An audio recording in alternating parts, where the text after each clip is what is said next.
Nanya lagi nih bro, cara membuat agar kita tidak panic selling.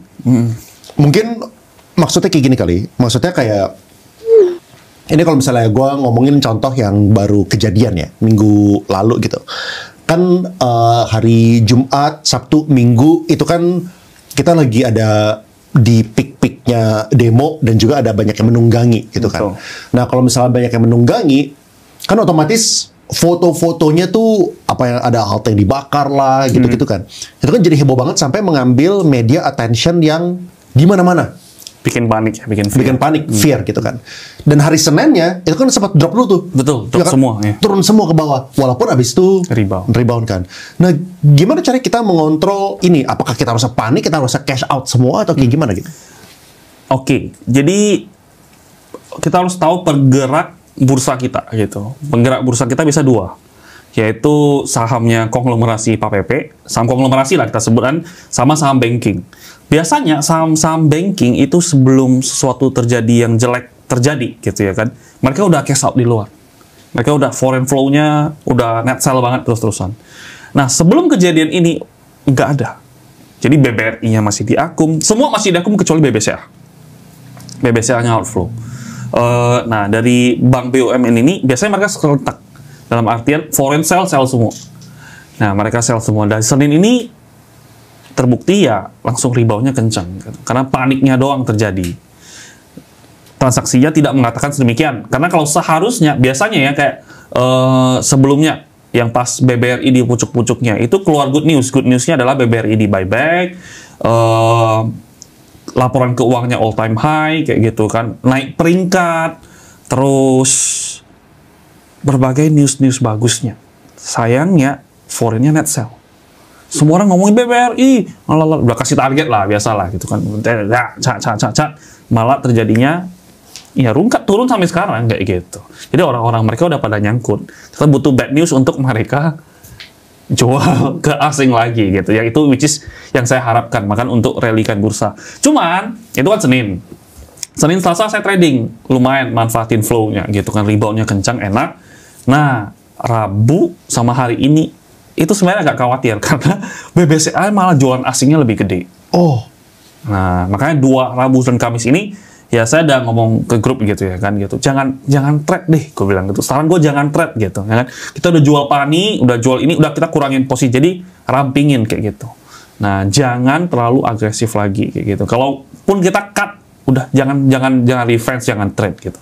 Hari ini banyak saham yang ARA plus 35 closing jadi plus 2%. Ada bantingnya 30% gitu. Dan pada nge-spike terus turun, nge-spike turun. Nah, ini udah mulai ngeri kayak gitu. Tapi ya butuh konfirmasi beberapa hari lagi. Kalau untuk objektifnya ya kalau misalnya sahamnya udah sampai exitnya ya exit aja udah gitu aja. Lu berarti ada, maksudnya fear ini apa? Fear ini maksudnya ada potensi something, ada potential bad news yang bakal happen di minggu depan gara-gara hari ini tuh orang udah pada exit gitu maksudnya. Betul. Asingnya udah mulai exit gitu. Asingnya udah mulai exit. Tapi apakah asing itu exit gara-gara mereka mengetahui sesuatu? Pasti. Exitnya kalau exit 100M ya kita ya udahlah kita 100M doang. Ini exit 1T satu hari gitu. Kemarin 2T, 2, berapa T gitu. Waduh, saya khawatir ini kenapa keluar 2, T. Saya harus keluar dong. Dia kan pintar, saya bodoh gitu. Saya ikut aja gitu. Jadi mereka keluar, kelihatan dari hakian semua, running trade-nya hakian terus. Yang naik saham-saham gocap, saham-saham nggak jelas, top gainernya saham-saham nggak jelas. Jadi saya mungkin akan di-risk duluan karena the beauty of trading lah ya. Kamu ketika agresif kamu agresif. Ketika nggak perlu agresif kamu holiday di luar. Silakan jalan-jalan di luar sampai kamu agresif gitu. Sampai marketnya oke lagi gitu. Karena untuk cari duit itu karena market kita hanya bisa beli doang, beli dan jual nggak bisa nge-short gitu ya kan. Makanya ketika dia bull run ikut, ketika dia turun ya nggak usah main. Tapi kalau orang bilang wah lu jago di bull run doang, ya emang kenapa gitu ya, make money kan bull run doang gitu. Jadi yang ngikutin aja momennya. Berarti kalau misalnya momen yang kayak gini, misalnya lagi merah kayak gini, lu tuh nggak trading dan lu milih buat tunggu dulu aja sampai the next opportunity gitu. Betul.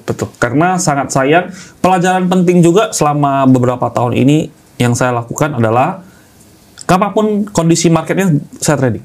Nah, which is tergerus. Jadi misalnya cashnya rally nih sampai puncak gitu, terkikis. Ketika terkikis kayak gini, satu hilang duit, kedua hilang mental gitu. Nah, kikis, pas dia rebound, ini rebound beneran atau enggak? Masuknya kecil, sangat sayang gitu. Jadi mending kita rally, udah kita stop. Nah, kita ada drawdown dikit lah, karena kan kita pasti cut gitu kan. Cut, drawdown dikit, nah tapi ketika marketnya oke, kita udah siap tembak lagi lebih, ini naiknya lebih kencang. Nggak perlu ngerasa kikisannya itu paling nggak enak itu mati diiris cincang-cincang pelan-pelan itu nggak enak, kayak gitu loh. Gimana cara lu ngebedain ya, asing yang keluar emang itu business as usual? Jadi emang asing ini cuma keluar doang, ya kan namanya market ada in out, versus asing yang keluar gara-gara ada potential bad news yang ada probabilitas terjadi gitu. Tentu ini bukan kepastian ya. Ya kita ini ngomongnya bukan yang asing kayak gini pasti bakal bad news, bukan, ini masalah probabilitas kan sebenarnya kan. Gimana cara ngebedain itu? Ngebedainnya biasa mereka serentak sih gitu. Banking biasanya dari saham-saham banking. Jadi kalau banking udah serentak keluarnya udah gede, dan biasanya kalau mereka keluar itu sadis gitu. Bidnya, kita kan bisa analisa bid offer lah ya. Bid offernya ditimbuk terus-terusan. Nah, biasanya kalau kayak gini terjadi, gue khawatir sih. To be honest, gue sekarang per hari ini gue khawatir kayak gitu. Per hari ini gue khawatir. Gue mau di balance porto gue kayak koin gitu. Koin gue buang. Finally habis zero. Dari barang ratusan ribu habis nol gitu. Buang bersih koin. Mau naik lagi ya silahkan lah. I'm happy gitu ya kan. I'm happy with my profit di semua account. Udah bersih. Dan porto aja saya berusaha rampingin semua gitu. Termasuk SCMA buka, apakah saya akan buang? Let's see kayak gitu. Saya kalau bersih barang, literally bersih semua aja. Karena menurut saya geopolitik nggak oke, dari US nggak oke, dari Indo juga nggak oke jadinya. Dan dikonfirmasi dengan asingnya. Saya lebih milih belinya telat, tapi pasti daripada saya kenapa-napa. Seperti gitu. Berarti iya, berarti tadi kayak lu mendingan cash out, abis itu lu be patient aja. Be patient ya. Gitu, be patient. Karena ya bukan buy sell doang kan, wait kan. Waiting is the part of the game gitu. Waiting bukan berarti saya nggak buka laptop, saya buka laptop terus setiap hari. Cuma tahan jarinya itu susah gitu, benar-benar susah. Gue nanya deh, kayak kenapa lu nggak gimana nanya dengan baik? Kenapa kenapa? Lu kan sebenarnya udah punya freedom buat kerja dimanapun, dan juga belum punya anak juga gitu kan. Kenapa lu nggak retire di Switzerland gitu misalnya? Singapura gitu misalnya. Singapura panas bro, Singapura panas gitu. Itu yang mau saya jalanin kayak gitu. Jadi lu mau jalanin? Mau jalanin. Kita nggak bisa podcast gitu. bro. Enggak, bukan retire di Switzerland. Tapi dalam artian saya ingin coba kayak, wah kita coba setengah tahun tinggal di sini, setengah tahun atau 3 bulan, tapi periodenya lumayan panjang, berbaul dengan culture-nya kayak gitu. Gak bisa share porto lagi guys, kalau gitu guys. Bisa, tinggal balik lagi. Oh, iya. Tunggu 3 bulan sekarang. Iya. Jadi kurang lebih planningnya seperti gitu. Makanya suruh lokal atau luar negeri atau semuanya. Lokal dunia. Iya, kurang lebih. Bukan keliling dunia. Kalau keliling dunia mah gampang. Maksudnya hidup di negara itu gitu. 3 bulan di sini, 3 bulan di sini. Afrika. Gue mau ke Afrika Selatan dia bilang kayak gitu. Di depan jerapah nanti tradingnya. Ya dia mau gitu. Gue bilang, aduh kenapa pilihannya aneh banget gitu. Yang lebih normal kayak gitu kan. Tapi dia mau seperti gitu. Dia doyannya seperti kayak gitu. Emang apakah itu ada implikasinya dari apa yang lu lihat belakangan ini? Maksudnya kayak lu affected nggak sih kayak dari yang kemarin demo segala macam kan? Kayak apakah itu apakah itu rame di daerah tempat tinggal lu atau kayak gimana gitu? Daerah tempat tinggal saya, grup WhatsApp sih rame ya. Jangan keluar kamu ini nanti kamu kenapa-napa kayak gitu. Rame sih kayak gitu. Kayak tempat tinggal lu gitu. Maksudnya lu affected nggak gitu? Oh, affected enggak sih. Enggak ya? Affectednya enaknya sepi, nggak perlu ngantri apa-apa gitu kan. Kan saya tinggal di Kuningan, bisa lihat ke bawah kayak gitu. Oh, Lihat jalanan protokolnya yang SCBD sana lah gitu. Yang pas kebakaran, lihat itu kita gitu. Malam-malam yang dibakar halte gitu. Ada tembak air gas gitu. Itu kan malam jam 2, jam 3 kita lihat dari atas seperti gitu. Terus apakah itu menjadi salah satu trigger kenapa lu pengen keluar atau lu udah dari dulu udah emang pengen? Itu emang cita-citaku gitu. Cuman kan ada cewekku kan, aku bilang time-nya kan nggak ada. Oh, dia masih kerja Betul. soalnya. Nah, aku bilang makanya saya selama ini ngikutin kamu udah berapa tahun. Sekarang ikutin saya setahun aja kayak gitu. Setahun aja nggak cocok, silakan kamu balik lagi kayak gitu. Makanya itu permintaanku doang ke dia. Oh. Makanya dia turunin ego, coba ngikutin. Karena untuk keluar 1 tahun, terus kemudian lanjut kerja lagi kan, oke, gitu, bisa. Tapi daripada kita udah tua, energinya nggak ada, nggak bisa, kayak gitu loh. Risk rewardnya, gitu. Gue gak kebayang nanti kalau misalnya dia lagi apply, berapa gaji yang kamu expect? Gaji mah bukan prioritas lah, gitu. Yang penting happy, gitu. Yang penting dia happy. Wah, kalau misalnya ada bos yang terima karena gitu sih enak sih. Gaji berapa? Yang penting happy. Oh. Ya udah, kalau itu kamu nggak usah digaji. Nanti saya akan berikan kamu happy meal. Supaya happy setiap Iya, hari. Kolesterol juga ya. Tujuan dan cara kerja market maker. Mungkin boleh dijelasin nggak ya kayak market maker yang bagus buat kita tunggangin dan yang tidak bagus gitu. Yang jahat biasanya kayak gimana? Yang bagus ditunggangin itu tentu dia ada agenda dalam artian mau exit, bukan ke retail.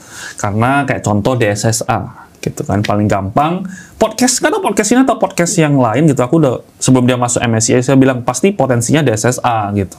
Tapi seberapa banyak orang sih yang untung dari DSSA? Which is itu sangat-sangat dikit. Itu seharusnya yang kita ikutin. Tapi sayangnya sepertinya ownernya nggak mau kasih kita ikut. Karena kita lihat bid offernya tuh nggak ada. Gitu. Kamu masuk, bisa masuk berapa sih? Itu susah banget untuk masuk dan susah banget untuk keluar. Dan susah banget kalau misalnya tesismu salah. Nah, jadi sebenarnya saham-saham yang bagus untuk dimasukin itu saham-saham yang mau exitnya ke asing. Tapi tentu harus ownernya nggak pelit. Makanya itu most of the people adalah happy dengan Pak PP.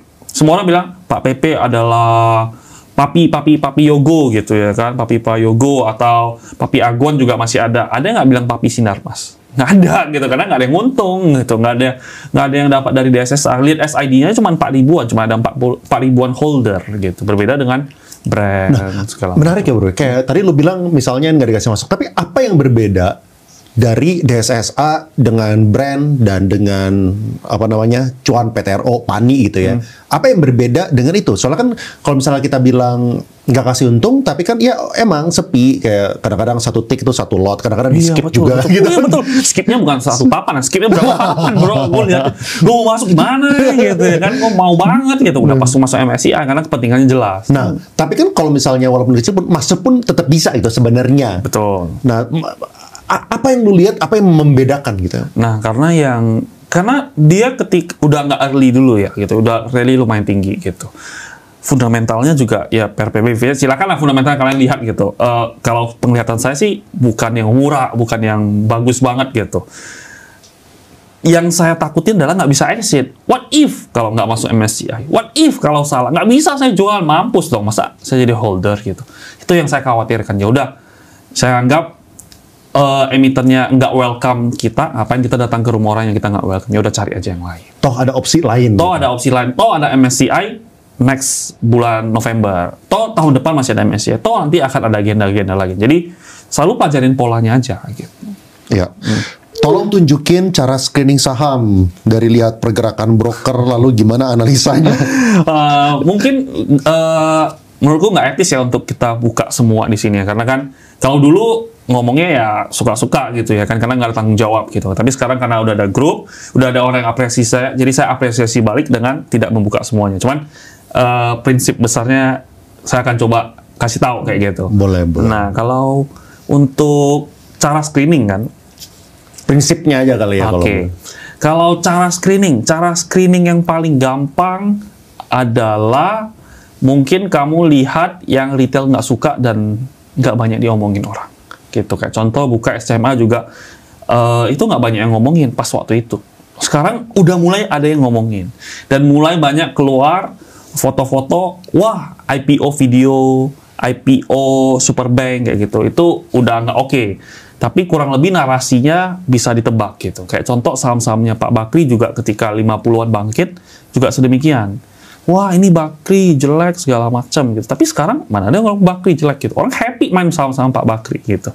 Begitu juga dengan next-nextnya akan selalu sama gitu. Jadi konglomerasi itu rotate. dulu LiPo, MLPL, MPPA itu dari 50. Itu saya main juga dari 50 bangkit 50 53, 50 lagi, 50 53, 50, naik ke 1000. Waduh, 50 53 orang bilang, "Saya nggak suka saham konglomerasi, yang paling saya nggak suka itu grupnya Lipo." Tapi main juga orang happy juga gitu ya kan. Jadi selalu gitu, nanti di sana orang udah pada happy. Daripada happy selesai. Nah, pindah lagi pernah ke saham-sahamnya grupnya Pak HT gitu. MSIN-nya dari berapa tarik ke berapa. Terus pindah lagi ke Bakri, pindah lagi, selalu pindah gitu. Jadi selalu loncat-loncat. Jadi ya patternnya selalu sama. Konglomerasinya selalu rata kayak gitu. Kayak sekarang kalau teman-teman lihat, ini udah agak telat sih, yaitu saham-sahamnya ya Sinarmas, INKP Tekimnya terbang dari DSSA-nya dulu gitu. Silakan kamu tinggal cari saham-saham lain yang mungkin ada akumulasi yang kamu suka. Udah beres kayak gitu.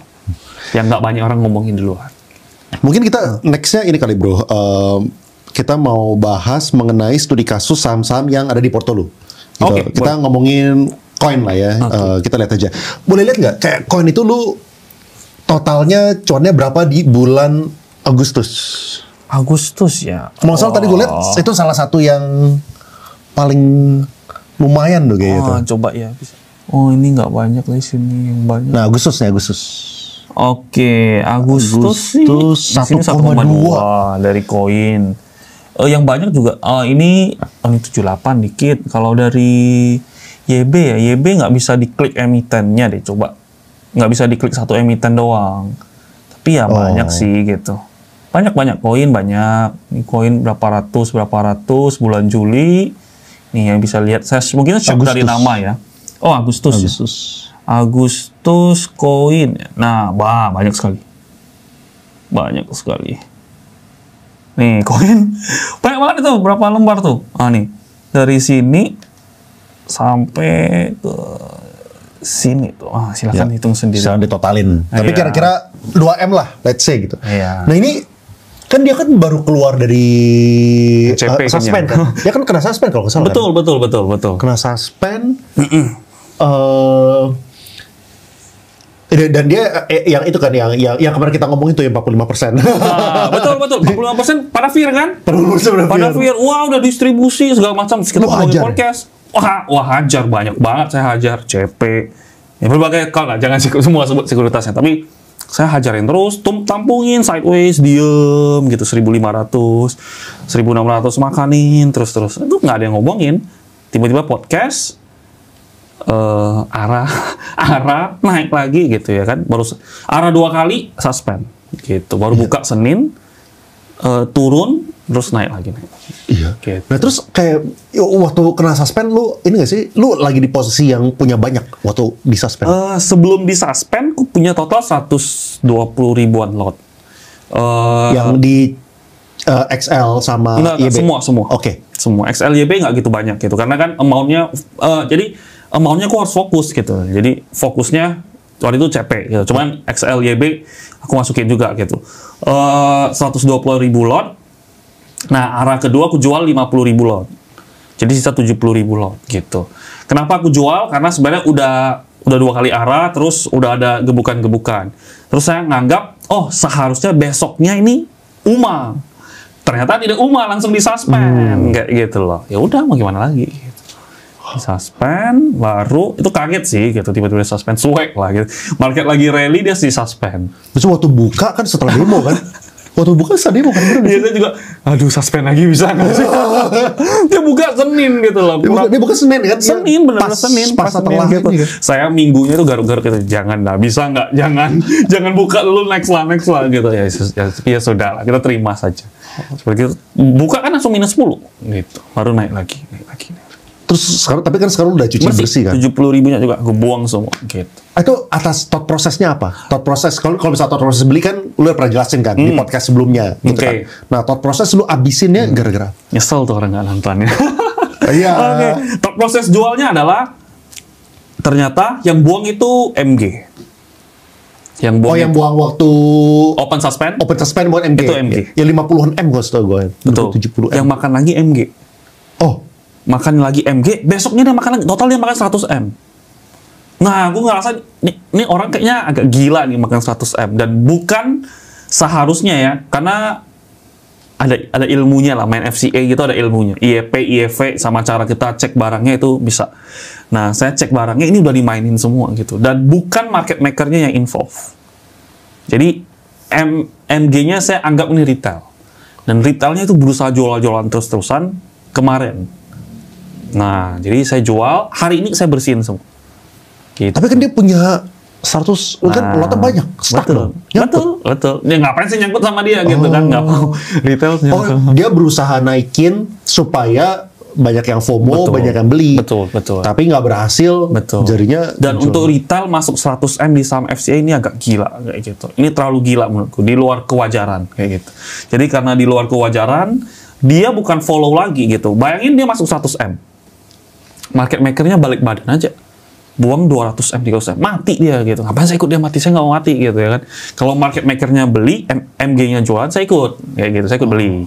Tapi kalau MM-nya nggak ngapa-ngapain, malah saya tadi cek ya, itu MM-nya hari ini jualan. Oh, YU-nya jualan, broker-broker yang bukan retailnya jualan.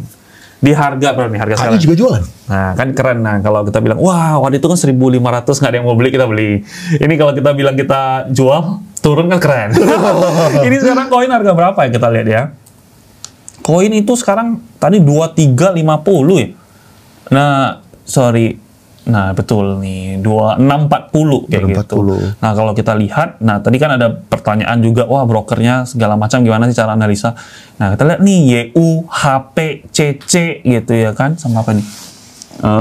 Ada KI juga buang, walaupun kecil ya KI-nya buang. Cuman yang major ya YU, HP, yang makan lagi MG, BK gitu. Jadi MG-nya masih nampungin. MG-nya lagi juga ngelawan lagi. Jadi ini sebenarnya agak gila gitu. Jadi kalaupun dia naik lagi ya silakan lah ya gitu ya kan. Tapi kalau per saya sih saya sudah cukup gitu, daripada profit saya diambil lagi, saya silakan cari yang lain gitu. Iya. Kan sayang kita udah untung, kita balikin lagi. Jangan dong. Iya, kita udah kita cash out gitu, kita keluar. Iya. Jadi saya berusaha seperti gitu. Enggak, udah bahaya. Dan biasanya kalau saham FCA itu arah lanjut terus. Nah ini enggak, tadi dia opening kuning, saya jual kuning, terus dia ARB, baru dia naik lagi plus 1% dari saya jual. Jadi ya udah masih cengli kayak gitu. Besok arah lagi, ya udah rezeki MG gitu. Reward dari mentalnya yang baca ngelawan. Nah jadinya ya sudah. Soalnya kan ada ini bro, ini ada yang again, kita respect segala macam aliran ya. Lu ada yang alirannya fundamental, ada yang alirannya ngertiin kepentingannya owner, itu terserah gitu.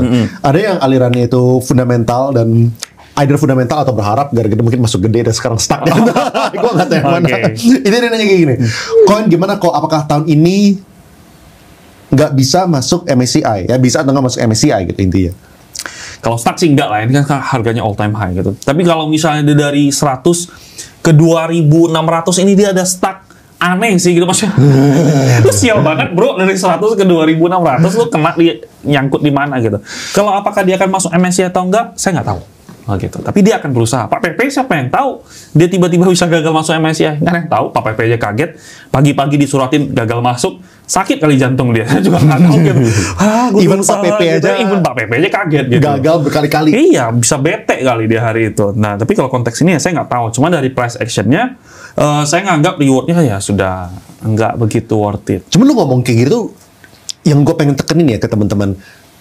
Hengki kalau misalnya ngomong kayak gini, itu berdasarkan price action today. Betul. Bisa jadi Senin dia bilang bagus. Kalau misalnya dia lihat price actionnya atau maksudnya yang beli siapa itu bisa jadi berputar balik gitu jadinya. Betul. Tapi kalau Senin sih enggak lah seharusnya. Maksudnya tapi agak periode panjang dikit gitu. Karena kalau seharusnya sih udah nggak begitu bagus gitu untuk swing sebentarnya gitu. Jadi ada swing turunnya gitu loh. Nah, jadi kalau swing turunnya nanti orang pada panik udah jelek, ya saya ambil lagi kayak gitu. Maksudnya jangan sampai ini diartikan bahwa oh Hengki bilang koin itu jelek gitu misalnya. Bukan permanen. Iya bukan permanen. Bisa jadi soalnya kan kita kan upload video ini misalnya dalam waktu 3 hari, 4 hari gitu kan. Dan bisa aja orang kan nggak langsung nonton semua di hari pertama. Ada orang yang nonton itu seminggu kemudian, 3 minggu kemudian, 1 bulan kemudian. Jangan sampai waktu lu nonton 3 minggu kemudian, 1 bulan kemudian lu bilang, kata Hengki jelek gitu. Nggak make sense dulu, lu harus ngerti konteksnya. Dan di sini dari tadi kita tuh nggak ada yang ngomongin untuk beli atau jual sama apa. Yang kita kepengen adalah lu ngerti thought prosesnya. Betul. Makanya nonton sampai habis. Gitu. Pertama itu, dan kedua lo harus next inilah, ini gue udah tarik orang yang ngasih edukasi gratis yang gue bingung kalau misalnya gue dikasih rate card gue gak bisa bayar gitu. Pokoknya kalau misalnya Hengki nanti sini dia kasih rate card, gue give up bro, gue give up. Mobil gue Kalia bro, udah upgrade, oh iya sorry sebentar lagi si Lion udah upgrade. Oke. So kalau misalnya diminta rate card tetap gue angkat tangan. Udah ada orang yang ngasih gratis ya kan, ngasih edukasi, pelajarin thought prosesnya. Ya ini bukan call ya untuk jual atau beli. Oke, ada lagi nggak bro? Ya lo mau sampaikan tentang coin? Kalau misalnya enggak, kita move on ke Bufa. Apa yang mau sampaikan ya? Sampaikannya adalah rasional lah ya. Ini 2000, kalau tiba-tiba kalau ada yang bilang koin 20.000, kamu udah nggak rasional lah kayak gitu. Always be rasional dari 100 loh kayak gitu. Iya, orang-orang yang ikut IPO tuh udah naik lebih dari 2000%, hampir 3000%. Underdog kan yang saya bilang gitu kan. Koin underdog nih di atas CDA pasti gitu. Orang-orang ngebitnya kan hajar all ini tuh CDA kemarin kan. Ya begitulah. Enaknya cari underdog gitu. Underdog jangan begitu juga dalam kehidupan, cari pasangan juga jangan yang udah segini gitu. Cari yang dari bawah kan seru kayak gitu. Jadi, lu mungkin bingung kali kan, orang-orang belakangan ini kan ada yang bilang cari pasangan sebagai cewek harus cari cowok yang minimum 1M lah di bank account. Kalau kamu dicari berdasarkan uang mah artinya kamu nggak ada uang, selesai kamunya kayak gitu. Tapi kalau saya diajarin, pasangan saya diajarin juga cari orang nggak ada duit nggak apa-apa. Orang tua kita ajarin kayak gitu, nggak ada duit nggak apa-apa, nanti dia mau kerja keras, gitu aja. Kerja keras, siap all out, banting tulang semua dengan halal. Udah gitu doang gitu. Hasilnya apa? Udah nanti. Tapi kamu akan jauh lebih nikmat. Kayak gitu. Gini bro, ini kan kalau misalnya gue pengen berusaha, lu coba lu imagine ya, kan lu kan mau married dong sebentar lagi kan, fiancé soalnya kan. Misal lu punya anak, cewek, anak lu gitu kan. Ceweknya, anak lu ini yang cewek, kalau misalnya dapat pasangan yang nggak punya duit, kere, tapi dia ini hard worker, lu welcome gak? Lu welcome banget. Lu nggak punya minimum. Oh, lu minimum sekian ya baru boleh. Anak laki-laki sini, ayo kita bareng. Nah, gitu. Malah seru dong kayak gitu kan. Karena build hidup itu kita mau naik nggak mau turun. Jadi kalau udah turun, naik enak. Tahu dua-duanya rasa. Jadi bisa bagi saya ya gitu ya kan, bisa benar bisa salah gitu. Bisa menghargai keduanya. Tapi kalau naik doang kan nggak mau turun. Kalau turun ngoceh-ngoceh gitu. Malah mandang rendah ke orang yang bawah. Jadi saya lebih happy orang yang hidup di dua sisi gitu. Ketika hidup dua sisi, oke, you deserve to talk dua sisi. Jangan kamu hidup satu sisi, kamu ngomongin dua sisi kayak gitu. Tapi kan ada kayak gini bro, misalnya dia hard worker. Dia hard worker, dia rajin ya kan, mau fight, tapi kan belum tentu dia bisa sukses secara materi ya. Maksudnya ya. Mungkin ya dia kalau hard worker tapi kurang smart lah ya gitu. Jadinya nggak bisa nemukan kliknya kayak gitu. Ya that's our job as a parent misalnya gitu ya kan, ya help them gitu loh. Lu kayaknya kurang gini deh. Lu kayak gini deh. Kayak maksudnya bantu berpikir kayak gitu.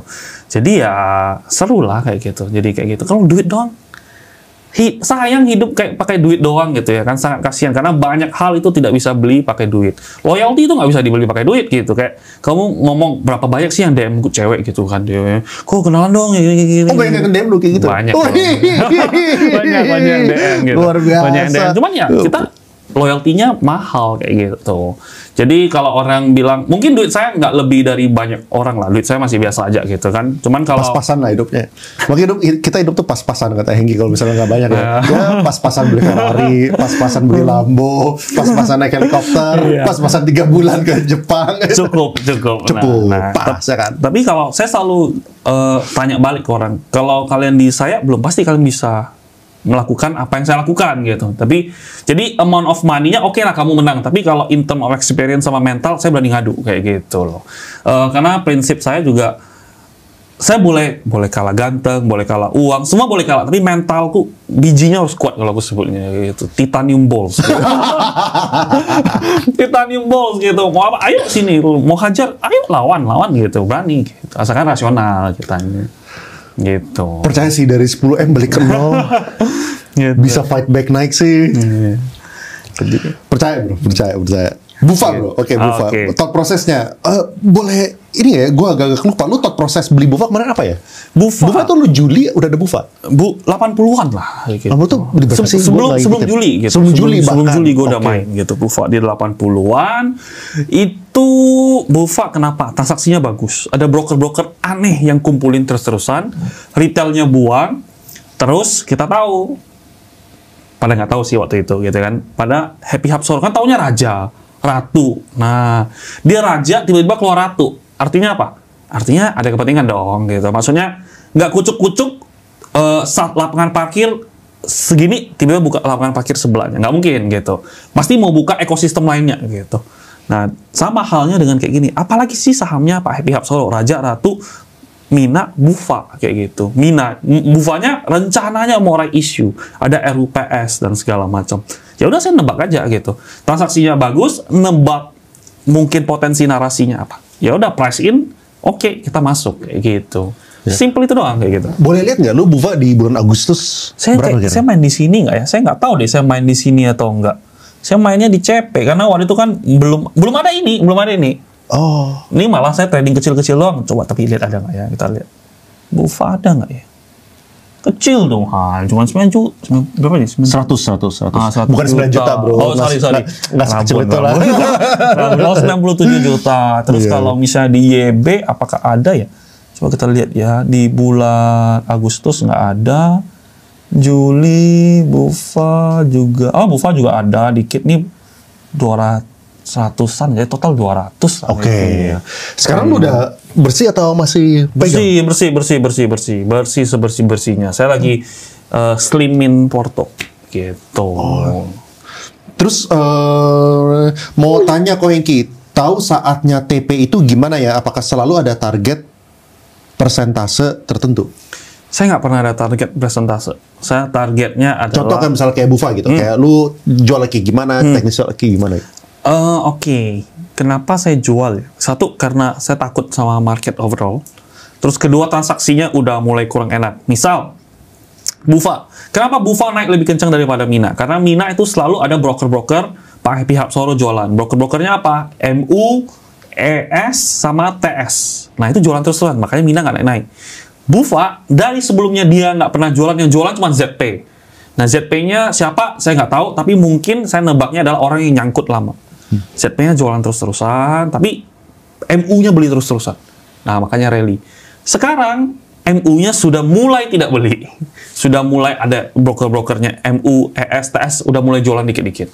Jadi saya ngerasa, oke, ini mungkin mau nge-swing sebentar. Makanya dari itu, ya saya out. Gitu. Ikut aja. Gitu. Ikut. Jadi, behavior-nya berubah lah. Gitu. Misal, ya kalau misal orang nggak ada duit, sopan, tiba-tiba ada duit songong, itu kan behavior-nya berubah. Gitu. Sama kayak gini. Behavior-nya berubah, wah ini ternyata orangnya songong nih. Orang yang songong, behavior-nya berubah, saya nggak cocok, ya udah nggak usah temanan lagi. Kurang lebih seperti itu. Iya, menarik. Berarti ya lu tinggal tunggu sampai ada signal-signal tertentu, lu baru bakal masuk lagi. Betul, gitu ya. betul. Nah, gimana cara ngebaca ini ya bro? Ini misalnya kayak lu ngebaca sebuah bid offer gitu. Misalnya ada satu yang tebel, 100.000 gitu misalnya. Kan orang kan juga bisa cabut. Betul. Gitu kan, dengan mudahnya. Nah, gimana cara membedakan antara yang beneran dan yang actually cabut gitu? Sebenarnya tipsnya banyak sih. Kalau misalnya dia nge-offer lah, saya 100.000 palsu. Kita contoh seperti Bufa gitu ya kan.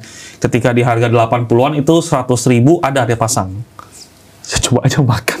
Oh, lu beli. Jangan 100.000-nya gitu kan. Misalnya dia kan, oke, misalnya 150.000. 100.000-nya ada. Tapi di sini butuh habisin 30.000. Jadi untuk sentuh bid dia, offer dia itu butuh 30.000. Ya udah saya makan 50.000 sekali jebrak 50.000. Jadi kena barang dia dong. Kena barang dia cabut atau nggak cabut. Kalau dia cabut, oh dia mau barang nih. Sama kayak BSBK. BSBK juga sedemikian. Tiba-tiba dicabut sama dia gitu. Oh, lu begitu ngejar barangnya dia, habis itu dia cabut. Koin kenapa saya tahu pasti naik gitu waktu itu ya, sekarang udah enggak ya gitu ya kan. Yang waktu itu di dekat-dekat 1.500-an, saya juga ada ngomong gitu. Saya juga ada bikin postingannya sih gitu. Pasti naik gitu ya kan. Ini besok pasti naik nih. Karena saya tiba-tiba pasang offer, dikejar overnya gitu. Saya kan punya barang lumayan 120 ribuan lot gitu ya kan. Nah, dia waktu itu offernya itu 5.000, 3.000, 5.000, 3.000. Aku pasang 30, 30, 30, 30. Tiba-tiba harganya spike. Langsung spike. Nggak mau barangku gitu. Terus cabut. Lah cabut. Kaget gue. Rally deh gitu. Rally, saya buang. Gitu dong. Gitu. Oh, soalnya dia mau koleksi barang-barang. Nah, dia mau barang saya. Enak kali saya jual kasih murah. Belilah lebih tinggi. Karena lebih seperti Iya. gitu. Gimana caranya lu ini bro? Kan kadang-kadang misalnya ya kayak ada whale yang udah ngumpulin banyak, bisa aja dia juga misalnya kayak tadi dia nggak dapat barang lu gitu misalnya. Oke. Dia nggak dapat barang lu, ya udah kalau misalnya barang lu kalau itu gue dump dulu deh, gue turunin dulu gitu misalnya. Nah, gimana cara membedakan orang wah gini harganya udah turun nih, wah gue harusnya juga jual gitu.